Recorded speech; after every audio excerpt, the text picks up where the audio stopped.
ओम नमः शिवाय। हर हर महादेव। जय शिव शंभू। हार्दिक स्वागत है आप सभी का फिर से एक बार हमारे चैनल एस्ट्रो ओम पर। दोस्तों, यह सारे उपाय पंडित प्रदीप मिश्रा जी की कथा से सुनकर सूचित किए जा रहे हैं, इसलिए वीडियो को अंत तक जरूर देखें और ध्यान से सुने। दोस्तों, आप सभी जानते हैं कि सावन का आखिरी दिन आने वाला है और इस सावन के जाते जाते पूज्य गुरु जी ने कहा कि आपको भी अपनी सारी समस्याओं को, अपने सारे कष्टों को, अपने सारे दुखों को महादेव के ऊपर छोड़ देना है। महादेव से अपनी इन सभी समस्याओं को दूर करने के लिए, अपने जीवन में धन धान्य की प्राप्ति के लिए, आर्थिक समस्या को ठीक करने के लिए, व्यापार को ठीक करने के लिए, रोगों को दूर के लिए महादेव से प्रार्थना करनी है। और इस सावन के आखिरी दिन आपको सिर्फ कुछ बेलपत्र से शिवलिंग में एक ऐसा ही उपाय करना है जो महादेव की अनंत कृपा आपको प्राप्त करेगा और सावन की समाप्ति पर आपके भी जीवन के सारे कष्टों की समाप्ति हो जाएगी। तो चलिए जानते हैं इन विशेष उपायों के बारे में, लेकिन उससे पहले एक प्रार्थना। अगर आप चैनल पर नए हैं तो कृपया चैनल को सब्सक्राइब अवश्य कर ले। देखिए, इस वीडियो में हम पूज्य गुरुजी द्वारा बताए गए 2 विशेष उपायों के बारे में बात करेंगे जो आपको इस पूर्णिमा की तिथि में यानी सावन के आखिरी दिन जरूर करने चाहिए। पहला उपाय बताने से पहले सामने स्क्रीन पर आपको एक प्रश्न दिखाया जा रहा है।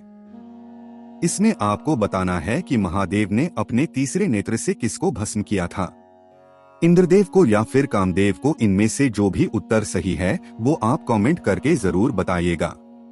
चलिए बात करते हैं गुरुजी द्वारा बताए गए पहले खास उपाय के बारे में।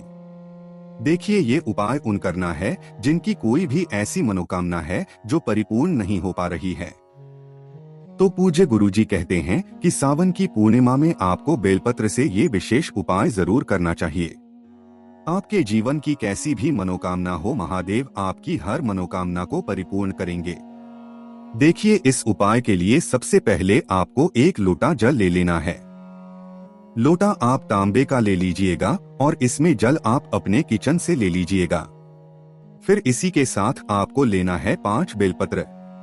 देखिए, आप अभी जानते हैं कि इस समय शिवलिंग के ऊपर बहुत सारी बेलपत्रियां समर्पित रहती हैं, तो आप चाहें तो शिवलिंग के ऊपर चढ़ी हुई बेलपत्र को उठाकर जल से शुद्ध करके फिर उनका इस्तेमाल भी कर सकते हैं, और या फिर अगर आपके पास बेलपत्र है तो आप उनका भी इस्तेमाल कर सकते हैं। बस आपको ध्यान रखना है कि बेलपत्र की पत्ती कहीं से भी टूटी हुई नहीं होनी चाहिए, कटिफ्टी नहीं होनी चाहिए, और बेलपत्र की डंडी के आखिर में जो टूट होती है यानी जो डंठल होता है वो भी नहीं होना चाहिए। फिर आखिर में आपको ले लेना है एक कमलगट्टा।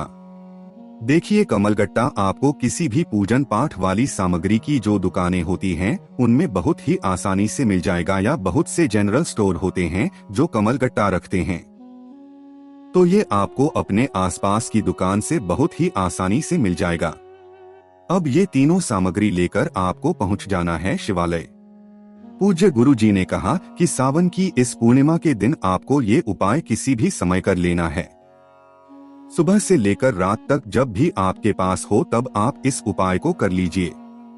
सबसे पहले शिवालय पहुंचकर आप एक काम करिएगा कि आप दक्षिण दिशा में बैठ जाइएगा और उत्तर दिशा की तरफ अपना फेस कर लीजिएगा। लेकिन अगर शिवालय में भीड़ है तो फिर ऐसी स्थिति में आप किसी भी दिशा में बैठकर शिवलिंग की पूजा प्रार्थना कर सकते हैं। देखिए, सबसे पहले आपको एक काम करना है। आप जो एक कमल गट्टा लेकर आए हैं उस कमल गट्टे को इस एक लोटे जल में डाल लीजिए और वहीं शिवलिंग के सामने ही आप कम से कम 11 बार श्री शिवाय नमः शिव मंत्र का कर लीजिए। फिर इसके बाद आपने जो 5 बेल पत्रियां ली है उन बेल पत्रियों में से एक एक बेल पत्र को शिवलिंग के ऊपर समर्पित करते जाइए और एक एक बार श्री मंत्र का स्मरण करते जाइए। पूज्य गुरु जी के अनुसार जैसा बताया गया है वैसा बेलपत्र आपको समर्पित करके सामने वीडियो में दिखाया जा रहा है। बेलपत्र की डंडी जलाधारी की तरफ रहेगी और बेलपत्र की चिकनी साइड का हिस्सा शिवलिंग में समर्पित रहेगा। ऐसे ही आपको 5 बेलपत्र समर्पित कर है। फिर उसके बाद आपकी जो भी विशेष मनोकामना है जिसके लिए आप ये उपाय कर रहे हैं वो आपको महादेव से बोल देना है, और साथ ही साथ महादेव के बहुत ही सुंदर से नाम चंद्रेश्वर महादेव के नाम का स्मरण कर लेना है। कौन से महादेव का आप स्मरण करेंगे? चंद्रेश्वर महादेव का। आप कम से कम 5 बार चंद्रेश्वर महादेव का स्मरण करते हुए अपनी मनोकामना बोल दीजिएगा। फिर उसके बाद आपके पास जो 1 लोटा जल है, उस जल को इन्हीं बेलपत्र के ऊपर शिवलिंग के ऊपर धीरे धीरे समर्पित करते जाइएगा और श्री शिवाय नमः मंत्र का स्मरण कर लीजिएगा तथा फिर से चंद्रेश्वर महादेव का स्मरण कर लीजिएगा। पूज्य गुरु जी ने कहा कि अगर आप सावन के आखिरी दिन यानी सावन की इस पूर्णिमा में ये विशेष उपाय करते हैं तो आपकी वो बड़ी से बड़ी मनोकामना महादेव की कृपा से बहुत ही जल्द परिपूर्ण हो जाएगी। अब इसके बाद बात करते हैं पूज्य गुरुजी द्वारा बताए गए दूसरे खास उपाय के बारे में। देखिए, दूसरा उपाय उन लोगों को करना है जीवन में धन को लेकर बहुत कमी चल रही है। धन की वजह से वे अपना कोई भी कार्य प्रारंभ नहीं कर पाते हैं, छोटे से छोटे कार्य को भी नहीं कर पाते हैं। तो ऐसे लोगों को ये उपाय करना है। इस उपाय के लिए आपको सिर्फ 1 लोटा जल लेना है